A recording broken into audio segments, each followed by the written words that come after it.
Hey guys, I'm Avil back again with another video on this Poco X5 Pro 5G. In this video, let's check on the cameras of this device. We'll be checking on both image and video samples to see that how good are the cameras. So if you're thinking of buying this device, then I believe that this video is going to help you. And if it does, then don't forget to like, subscribe and share your thoughts in the comments. So let's get started. It comes with a triple camera setup on the back. We have 108 megapixel primary sensor, then 8 megapixel ultra wide and 2 megapixel really important macro sensor. On the front we have 16 megapixel selfie shooter, and if you check the app, it is typical, Mi camera app. You get these default options: night mode, under mode. You have this 108 megapixel dedicated mode. Okay, now let's check this. Okay, if we try to look at the difference. This is suppose 108. Okay, now let's take another photo using the normal mode. Now this is the normal mode. Now if you check the photos, this was the 108 megapixel. Okay, if you zoom in, you can see the details here. Okay, now let's do the same thing here. So you can see that there is no significant difference. So according to me, this 108 megapixel is just a gimmick. They should actually focus on more, image processing rather than these, numbers. Okay, what do you think about it? Let me know in the comments. Now let's check on the samples and we'll see that how good are they. So first of all, let's start with the video samples. Here is a 1080p 60 fps video from the front camera of this Poco X5 Pro 5G. Let's check the exposure, how it can handle the exposure. It is actually doing good, not bad actually. And let's walk faster to check the stabilization. I can tell you that apparently it is actually doing good, not bad. And you can check the dynamic range as well. It is actually looking good, not bad. Yes, you cannot expect really good dynamic range from the selfie shooter. You can see that it is okay in terms of handling the exposure because there is really harsh lighting from the back. I'm not using any gimbal or any external mic, so you can check the stabilization as well as the sound capture. So let me know your opinion in the comments. Now let's check the quick shifts. It is actually doing good, not bad. And the color reproduction is also looking good, not bad. Okay, please let me know your observations. Now let's check again.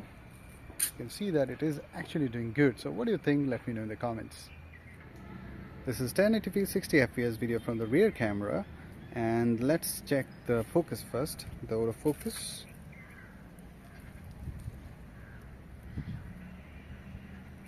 Same issue we have here as well, like we had with Redmi Note 12 Pro. You can see that it is not autofocusing. You have to double tap on the object on the screen. You can see that now it has focused, but I actually tapped on the screen.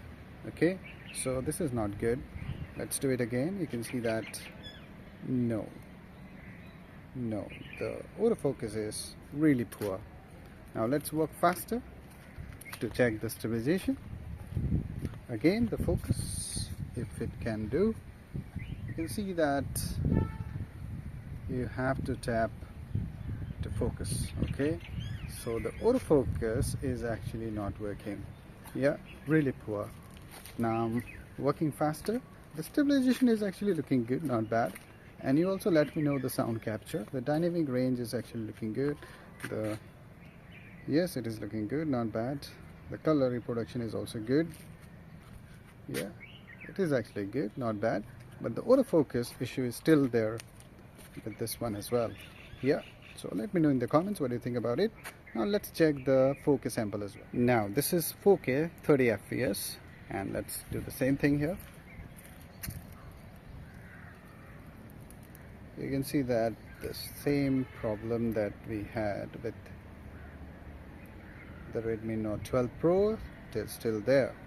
You have to double tap to focus. Okay, this is how it works. Otherwise you have to adjust the distance and tap on the screen to focus. So autofocus is really poor, and you can see that in this 4K sample the stabilization is also really poor compared to the 1080p 60 fps videos. Okay, the dynamic range is okay. You can see that whip movements, it is also not that good. Okay, so obviously 4K samples you won't have the stabilization, but it's okay, you can use it. Yeah, I was not even expecting good results in 4K. So what do you think about it? Let me know in the comments. Now the still images, if you check these indoor selfies, you will see that if there is adequate light, it can capture good looking images. The overall image quality is actually looking good. The skin tone is not that natural because it beautifies even if you turn off the beautification. The overall color reproduction is also quite satisfactory if there is good lighting. But if the lighting is not that good, here you can see that the color reproduction is not that great. Okay, but it is quite satisfactory. But if there is low light, here you can see that it fails to capture details. Okay, and even the color reproduction is also really poor. But if you go outside, you can see that the things change really drastically. The overall image quality is looking really good. The sharpness is there, although here again the detailing is not that great, but the overall image quality looking better. Okay, and you can see that it can handle the exposure as well, and the dynamic range is also looking quite satisfactory, not bad. So if it is outdoor under normal light, it can capture good looking images and you will like it, and you can share it on your social sites as well. So it is quite usable. If you want to take portrait shots with bokeh effect, the front camera does a decent job. You can see that the overall image quality is looking good. The edge detection is actually good, although the blur effect in the background is on the higher side. Yeah, but the good thing is that the front camera can focus on you very quickly. That's a good thing. Okay, it doesn't have that problem of focusing. Okay, but the color reproduction is not that consistent. Here you can see that the overall color reproduction is on the warmer side, I would say. And if you take portrait shots with the rear camera, the color reproduction is very close to natural.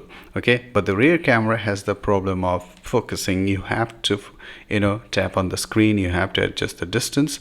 But the good thing is that the blur effect is very natural and the color reproduction is very close to natural. So this is something that I've liked. So you let me know whether you like artificial colors or very close to natural colors in the comments. And if you want to take portrait shots of non-human object, then you will struggle with this camera because it fails to focus on the object sharply. Okay, and the colors are also very oversaturated. So the portrait shots, I would say, they're quite average.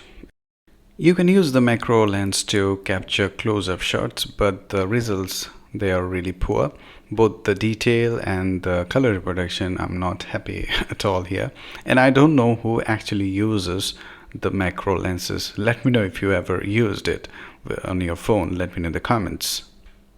The HDR shots are looking good, not bad. You can see that the sky, the buildings, they are actually well exposed here, and you can see the shadows as well. Okay, and the detailing is actually good, and the color reproduction is good. It is not very oversaturated, but it is actually social media ready. You can click and you can share on your Instagram or Facebook.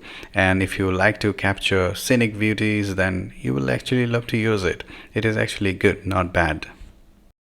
The wide angle camera is usable actually. It's not like that you can't use it. You can see that although the sharp details are not there, but the overall image quality is looking quite satisfactory, and the HDR effect is there. The dynamic range is actually working, and you can use it if you're in need. So it's not too bad, but still I would say that they need to work on it to make it better. So finally, let's talk about the night photography with the stock camera app. The night mode works with the front camera, and you can see that it simply brightens the image. And one weird thing that I have observed here is that normally what happens in night mode, the noise reduces, right? Here it increases. So this is really weird, and it's not like that it cannot capture good looking images if there is adequate light. Here you can see that the image quality is looking good in night mode, but if it is really dark, then you can see that there is no significant difference. It simply brightens the image and noise is actually increased. So this is really weird. So it is actually really poor performance. And if you talk about the rear camera, Here again, if there is good lighting, you can see that the color reproduction, the overall image quality is actually good, but there is no significant difference if you compare the night mode with the normal mode. So there is no significant difference. So I was actually expecting better results from this camera setup, but here you can see that, as I told you, it simply increases the brightness. As a result, noise increases. So this is weird actually. Here again, it can be seen that it fails to capture the exposure as well. So the night photography is actually really poor. So guys, I believe that after checking on the samples, you've got a good idea about the cameras of this device. The video recording, both the front and the rear camera, they are doing good. If you are outside in normal daylight, good lighting condition, then you can record good looking videos. The video output is not that bad. And the stabilization is not that good, so you will require a tripod or a gimbal if you want to record stable videos. And the problem here is that if you are indoor or in challenging lighting condition, the video quality is quite grainy. So that is one problem. So you need good lighting to record good quality videos. Okay, and the still images, both the front and the rear cameras, they do good under good lighting. Okay, but if it is a bit of challenging light, then they fail. Okay, particularly in very low light condition, the cameras are of no use. Yeah, and I believe that when you cross the price range of 24,000, then we need good cameras. Okay, we can expect good image processing, which is missing on this one. Both this one and the previous device that I checked, the Redmi Note 12 Pro, they're having the same issue according to me. So you let me know your opinions in the comments after checking on the samples. Now, according to me, the cameras are quite average of this device, and it is very similar to Redmi Note 12 Pro. Okay, I think there is no big difference, very identical results. Yeah, you let me know what you think about it. Now what I'm going to do, I'll leave you with some samples, Gcam and StockCap side by side, and you check these and let me know that if there is any big difference. According to me, there is no significant difference. Yes, to some extent the Gcam produces a bit of close to natural looking colors and some enhancements in low light. Otherwise, no big difference. Okay, so do check these and let me know what you think about these in the comments. So guys, that's it in this video. And if you end up liking my videos, then do subscribe, share your thoughts in the comments, and don't forget to like the video as well. So till the next video guys, cheers.